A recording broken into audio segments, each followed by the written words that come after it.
안녕하세요. 여러분이 보내주신 자료를 함께 깊이 살펴보는 시간입니다. 오늘은 동양 천문학, 그중에서도 시간을 세는 독특한 방식, 바로 간지에 대한 아주 흥미로운 글을 하나 가져왔어요. 보통 서양은 별자리를 중요하게 생각하잖아요.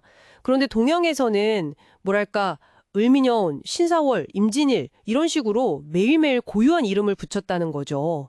이게 그냥 달력 같은 게 아니라 한의학에서 체질 나눌 때나 약재 고를 때도 쓰고 또 뭐 기룡을 점치거나 할 때도 기준으로 삼았다고 하니까요. 생각보다 훨씬 중요했던 것 같아요. 그런데 오늘 볼 이 글은 여기서 아주 대담한 질문을 하나 던집니다. 이 복잡한 간지 시스템이 과연 언제 시작됐을까? 그 기준점이 되는 첫 순간 말이에요.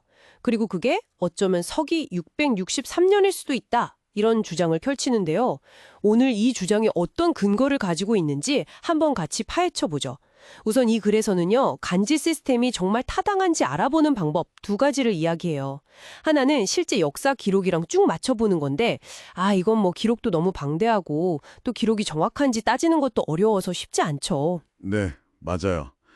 그래서 이 글은 그 두 번째 방법에 좀 더 집중하는 것 같습니다.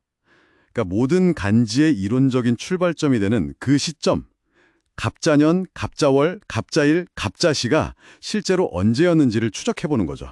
그 최초의 시작점을 찾는 거군요. 바로 그 지점에서 이 글의 핵심 주장에 나오는 겁니다.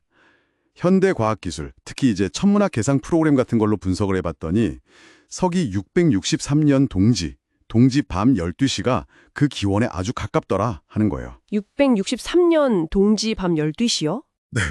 근데 또 흥미로운 건 계산상으로는 딱 갑자년, 갑자월, 갑자일, 갑자시는 아니고 개해년, 갑자월, 갑자일, 갑자시였다고 해요. 이건 뭐 간지를 계산하는 방식에서 기술적으로 약간 조정한 결과라고 설명을 하더라고요. 그러면서 이 글이 복잡계 과학이라는 개념을 잠깐 가져오는데요. 복잡계 과학이요? 좀 어려운데요. 네. 쉽게 말하면 아주 많은 요소들이 서로 막 영향을 주고받는 시스템에서는 특정 상태가 나중에 똑같이 다시 나타나기가 거의 불가능하다. 뭐 이런 거예요.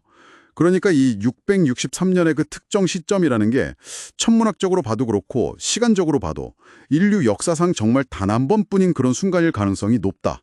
이렇게 보는 거죠. 와, 단 한 번뿐인 순간이라니. 그럼 그 순간에 뭔가 특별한 일이라도 있었던 건가요? 네, 바로 그 점인데요. 이 글의 주장에 따르면 딱 그 시점에 맞춰서 하늘에서 수성, 금성, 화성, 목성, 토성 이 5개 행성이 있잖아요. 이 행성들이 밤하늘의 특정 영역, 그 루숙이라는 별자리 부근에 마치 일렬로 모이는 것처럼 보이는 현상. 이걸 오성취로라고 하거든요. 오성취류요? 5행성이 한 곳에 모였다고요? 네, 그런 현상이 있었다는 주장입니다. 고대에는 이런 걸 하늘에 보여주는 어떤 특별한 메시지, 징조 뭐 이렇게 생각했을 수 있다는 거죠. 와, 정말 5행성이라면 이걸 고대의 맨눈으로 보고 정확하게 기록까지 남겼다면 그 자체로도 엄청난데요. 그렇죠. 만약 그게 사실이라면요. 그래서 이 글이 663년이라는 시점을 기준으로 다른 역사적 사건들하고도 뭔가 연결을 시도하는 거군요. 맞습니다. 그래서는 그 무렵에 있었던 백촌강 전투, 이게 백제 부흥운동의 거의 마지막 전투였죠. 그리고 비슷한 시기에 저쪽 중동에서는 이슬람교가 아주 빠르게 세력을 넓혀가던 그런 상황들을 언급하고요. 시기적으로 비슷한 사건들이네요. 네. 근데 거기서 그치지 않고 더 나아가서 약 600년 뒤에 몽골 제국의 쿠빌라이 칸이 원나라를 세운 시점이라던가 또 거기서 600년, 그러니까 총 1200년이 지난 1863년에 동학을 창시한 최재우가 순교한 사건. 그리고 여기서 또 정확히 한갑자 60년 뒤인 1924년까지 연결을 시켜요. 그러면서 어떤 주기적인 패턴이나 의미가 있지 않을까 하고 보는 거죠. 근데 몇백 년, 심지어 1000년 넘는 시간 차이를 둔 사건들을 이렇게 연결하는 건 사실 좀 해석의 여지가 너무 많아 보이긴 하는데요. 물론입니다. 그건 분명히 짚고 넘어가야 할 부분이죠. 인과관계를 명확히 하기는 어렵습니다. 하지만 이 글이 말하고자 하는 건 아마도 이런 연결 시도를 통해서 663년이라는 특정 시점이 그냥 우연히 나온 숫자가 아니라 그 이후 역사의 중요한 어떤 전환점들과 뭔가 보이지 않는 끈으로 연결되어 있을 수 있다. 뭐 이런 주장을 하고 싶은 거겠죠? 그렇군요. 그러니까 결국 이 글이 정말 중요하게 던지는 메시지는 따로 있는 거네요. 네, 바로 그 지점입니다. 만약 이 주장이 어느 정도 타당하다면 고대 동양에서는 단순히 해가 뜨고 지는 걸 넘어서 어떤 특별한 천문 현상이 일어난 바로 그 순간을 시간의 0점, 기중점으로 삼았을 수 있다는 거죠.